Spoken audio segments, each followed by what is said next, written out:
వాళ్ళని ఎందుకు ఇలా జరిగింది అని అడిగితే గనుక దోషం మొత్తం తమ పరిస్థితుల మీదే వేసేస్తారు. నేను అలాంటి పరిస్థితుల్లో ఉన్నాను, నేను ఏం చేయగలను అని, నా దగ్గర మరో దారేమీ లేదు అని.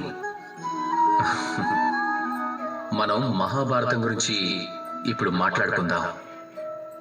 భీష్మ పితామహుడు మీరు ఈ విధంగా ఎందుకు ప్రతిజ్ఞ చేశారని ఆయనని అడిగినప్పుడు ఆయన ఏం చెప్పారు అంటే, నేను ఈ పరిస్థితికి అధీనుణ్ణి అని. అందుకే ఇక ఇదే ప్రశ్న అర్జునుడిని అడిగినప్పుడు జవాబు మరోలా చెప్పాడు. అర్జునుడు తన పరిస్థితుల కారణంగా తనని తాను బంధించుకోనివ్వలేదు. తను ఎంచుకున్నాడు సంఘర్షణను, బంధనాల నియమాలకు వ్యతిరేకంగా వెళ్ళాలని.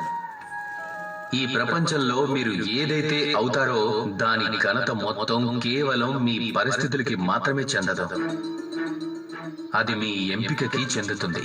ఆ పరిస్థితుల్లో మీరు ఏం ఎంచుకున్నారు అనేది ముఖ్యం.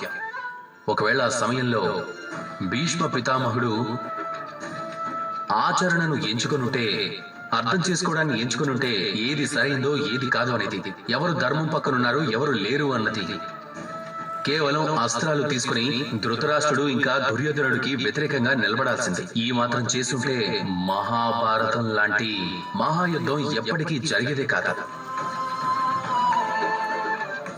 సమస్యలు ప్రతి ఒక్కరి జీవితంలోనూ వస్తాయి. కఠినమైన పరిస్థితులు అందరి జీవితాల్లోనూ ఎదురవుతాయి.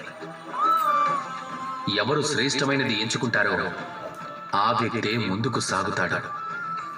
మీరు ఇలాగే చేయండి, అలాగే నాతో పాటు ప్రేమగా చెప్పండి, రాధా కృష్ణ.